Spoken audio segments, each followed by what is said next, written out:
Oh my goodness. Hey lads, my name is May and this is my 2020 journal collection. I'm gonna move you backwards, hold on. Now I know I said that I was gonna hold off on the journaling content because I kind of fell out of love with journaling a little bit, but then about a week after I said that, I picked it up again. I kind of knew this would happen mostly because journaling is a very big part of my life. I've done it for I think about 4 years now and I love it so much and I need it to function, I think. So I have very slowly worked myself back into it. So we're back with this. Ooh. So I think this is from about July 2019 to now. There are 8 journals. Ooh. And I think I last left you with this red one, this small little red one. So this is the 10th journal I completed. It is called Just Keep Swimming. I think that's only because I watched Finding Nemo when I was writing this. Just keep swimming. I can't really remember much about this journal if I'm honest. It was Wednesday the 10th of July to Sunday the 21st of July, so only 11 days. But if I'm correct, I think it was over the school holidays, so I just had a lot of time. Kept up with my Wreck This Journal content from the last video. Yeah, I think I kind of just lived in this journal for a while and I really enjoyed it. That's the main thing I missed about journaling, was living inside it and putting everything ever into it. I would write like multiple times a day. This is when I got my job at the cafe, which is quite awkward because I've just quit. Sunday the 21st of July, 7 PM, my desk. I'm watching Up right now, and will I avoid crying? We'll see. Overall Adventures is the greatest person alive. And I think that pretty much sums that one up. Number 11, She's on Her Way. This one's a little bit chunky. So there's a little bit of a story behind this one. Firstly, I got it from Kmart and it had like the word notes at the front and I didn't really like it. I also got it around the time that my grandparents are over from England. One day my grandma randomly got me this book of feminism in Australia and it had these pictures in it and I just fell in love. I can't tell you why, but I love these pictures. It's a woman giving a speech but holding her child, and then this woman in the olden days studying. I loved it so much. And then the reason I called it She's on Her Way is because I think I was like struggling a little bit at the time I wrote this, and I thought, oh, I'll start every journal entry with She's on Her Way and then I can remind myself that I'm making progress. I think I enjoyed writing in it. I was writing with a pretty cool pen. This is like smack bang in the middle of year 10 as well, which is gross to think about because that wasn't a fun time. I was having trouble bullet journaling and journaling in different places. I really struggle with that, so I tried to like mix it together, but it did not work at all. Because when you had to like plan ahead, you couldn't write out the weekly shred because you hadn't actually written up to that point, and it was ridiculous. So that didn't really work, which was part of the reason I didn't like this journal very much. So I got about halfway through and I was fed up. So now I use it to stick in all of my cards, which is why it's so fat. Yeah, so that one was from the 22nd of July, if I can find it, to roughly the 25th of August. Next we have one of my favourite journals of all time. This is my Indonesia journal. If you've stuck around for a while, you'll know that I was very lucky at the end of 2019 to go to Indonesia with my school. It was very fun. It was so exciting. There is so much stuff in here from my travels. I kept trying to integrate the bullet journal structure. This was our schedule in Indonesia. We were also doing a play as well. The first play I've ever done. It was such a good experience. We put this like hour-long play together with just 4 girls. I'm trying to memorize my lines here. It was, oh my god. This is a very good, happy journal for me, if you can't tell. Okay, so we're officially on the plane to Indonesia at this point. Mapped out like the seating plan where everyone was sitting. This is so exciting. And some of the kids we met there, they would draw us things. I just obviously keep all of it because that's what I'm like. This is the skin of a dragon fruit, I think it's called. Some more memories. I was teaching everyone calligraphy. We were literally in Yogyakarta obsessed with this place called Jayco. They're kind of like Dunkin' Donuts but on a whole different spectrum. If you ordered a frappe, you got a free donut. Amazing. It was so cool. We went to Borobudur. This is a flower. We went on like this tour of the graveyard of, I think, the sultans of Yogyakarta, and it was supposed to be good luck to take a flower away with you, and we were lucky enough to get one, and so this was mine. Yuck. When we went to the school, our sister school over there, and we had a massive like going away ceremony. It was so good. And our performance was to sing a song but do it in half Indonesian, and we did I am, you are, we are Australian, but we translated the chorus into Indonesian and it was cute. So yeah, that's me trying to transpose for everyone because I brought my ukulele. This is weird now. I remember when we were over there we had to carry a mask around with us because of the smog in Singapore. And it was such a strange experience, and now to think that we're all so used to wearing them, it's kind of strange. I started experimenting with drawing with my fountain pen and my Crayola super tip. I was just drawing random things in a restaurant. I think that's pretty cool. I love it. Also continuing my tradition of writing down the lyrics of songs that I really related to. Oh my god, okay. So this must have been October because I started doing Inktober. Didn't finish it, of course, I never do, but I got really excited in 2019 for this because I found an Inktober prompt list that matched up with your NaNoWriMo novel for like in November, the next month. So exciting. This brings back so many happy memories. I love my characters so much, they're like family, so seeing all this stuff makes me really happy. That's so cool. Okay. So I started a tradition where whenever I reached a subscriber milestone, I'll do like a flower for each of them, and I always do it in my journal, and that's so exciting. So this is the 50 mark. Oh, if you remember this video, that video was an acid trip. I don't remember any of it. Oh, okay. This is the remnants of a bracelet that we were given in Indonesia, which is now here. So when we were in Yogyakarta, we had this beautiful tour guide called Darwin. We loved him so much. He let us sing karaoke on the bus, which was a positive. And I'm gonna try and explain this correctly, but I've unfortunately forgotten a lot of it, so please excuse me if I get any of these wrong. Darwin was a big believer in Buddhism. He explained a lot of it when we were like at Borobudur and just driving around. It was so interesting to listen to. He had this bracelet on the whole time. We all really liked it, and so at the end of the trip he surprised us and gave us all a bracelet. And the reason it connects to Buddhism, I think, I'm gonna try and remember, it represents the 3 things that you have to try and keep pure.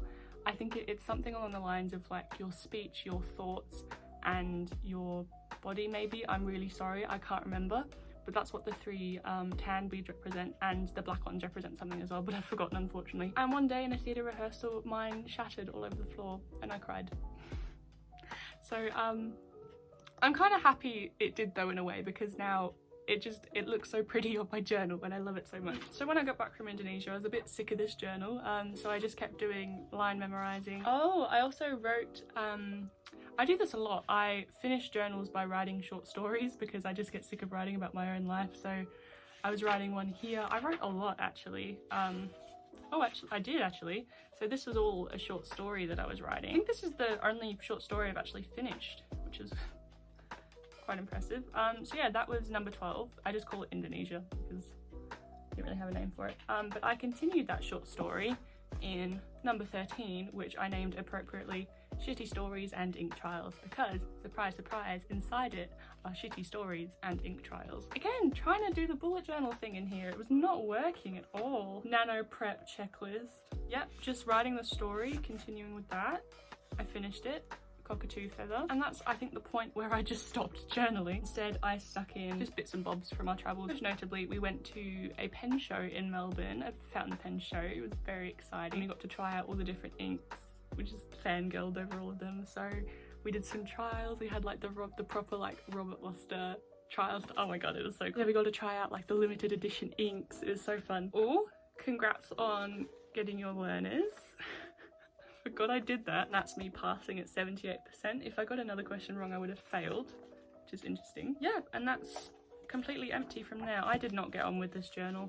My mum brought it home from somewhere randomly. I couldn't tell you where I got it. So if any of you are stressing out like I used to about wanting to finish a journal but not wanting to finish a journal, just don't. Just scrap it, because you'll just have a good time if you are writing in what you want to write in. Next up, another fat favourite of mine. Oh my god. I called it Arlecchino and the City of Leicester. Again, a story behind this one. At the time, we were preparing my year 11 theatre class to do the Commedia dell'arte show Arlecchino and the City of Love. It didn't go forward because of COVID, unfortunately, but I brought the script with me to learn my lines. I didn't do that. So it's Arlecchino and the City of Love, but I chose Leicester instead of Love because this is my England journal. I think I saved about 3 years for this trip. So at the start of this year, my boyfriend and I got the opportunity to go to England for a month, and oh my gosh.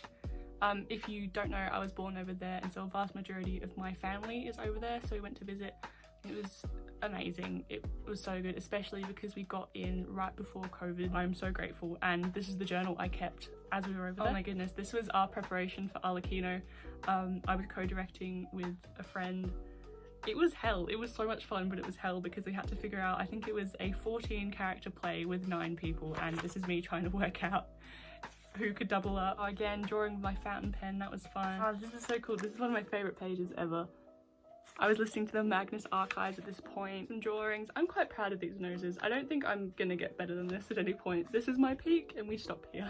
Oh my god. This is when, I think this is just after Christmas, and my mum got me for Christmas a big like art kit that had acrylics and pencils, and I drew this on Christmas Day. Again, I'm so proud of this, and we're not getting any better than this. I'm just gonna leave it there and quit while I'm ahead. Yeah, so this I really enjoyed because I just stuck a lot of things in and I painted on all the pages and I just drew everywhere.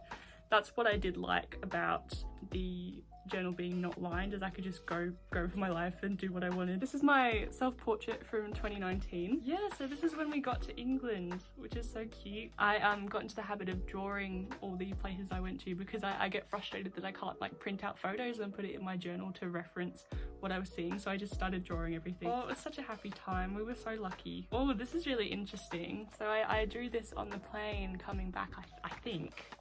I'm not sure. Yeah, I did this on the plane coming back. It says, does England want me to stay? And I was like, yeah, I was in a bit of a conundrum because I was like, oh, should I move back to England in my 20s? Should I move there permanently? Because if you're an immigrant, you'll know there's such a strong connection to your birth country. It's like severe homesickness, and I was just, yeah, struggling with that question. Does England want me to stay? Should I stay there?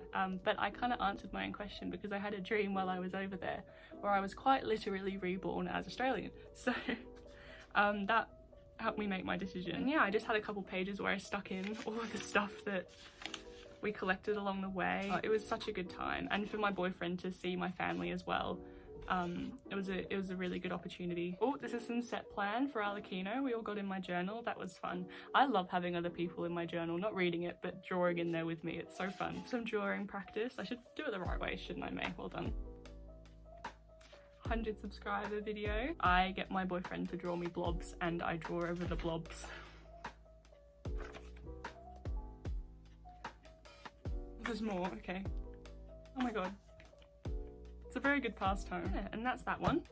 So that was number 14. Number 15, I called this the Therapy Chronicle. This is like my online learning journal, at least the first round. So when was that? That would have been, yeah, this is from March of 2020. So throughout online learning, I actually wrote the first draft of my book, and my book right now, I don't know if it's going to say this way, it's called the Widdersham Chronicle. But also at this time I was undergoing EMDR therapy, which is like a form of hypnotism to overcome trauma. It's a long story.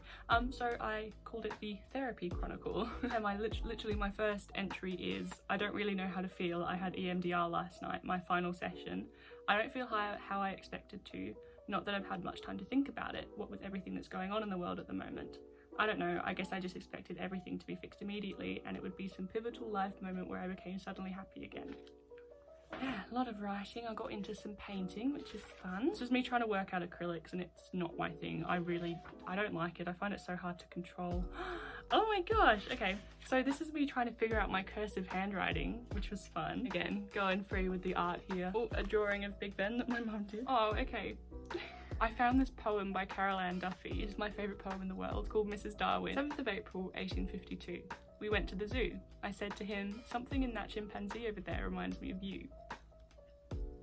It's genius, right? So not only is she insulting him by relating him to like an animal, but it's suggesting that she gave him the idea of evolution. Like you can see Charles Darwin clicking in the poem. Do you know what I mean? Oh, I love it so much. Ugh. This is a lab report from Psychology in Online Learning, investigating the efficiency of recall and recognition as memory retrieval methods. So fun. And then I just went on a bit of a tangent planning for my book. It was so fun. I just buried myself in it. Then I moved into this thing, which after doing some research I found out had, I want to try and get the story right. So William Wordsworth, I think, wrote a poem called like his Daffodil poem, which he's most famous for, and everyone shat on it because they were like, poetry can't be pretty, it has to be sad, or something along those lines. And so he wrote a letter defending his own poem, and that's what's on the front. Oh, that's fun. I drew a little self-portrait to put in the front. Yeah, a bit of writing. I think I didn't finish this one. Yeah, it was a bit weird. I felt quite cramped in it, if I was honest. Not to the fault of the journal, I think it's just where I was at the time. This is what I think put me in the journaling slump. This was over my birthday, my 17th birthday. Yeah, because this was our second wave of lockdown in Victoria, which was the hardest. I think at this point I'd gone a month without seeing my boyfriend, which I know is like, but that was tricky.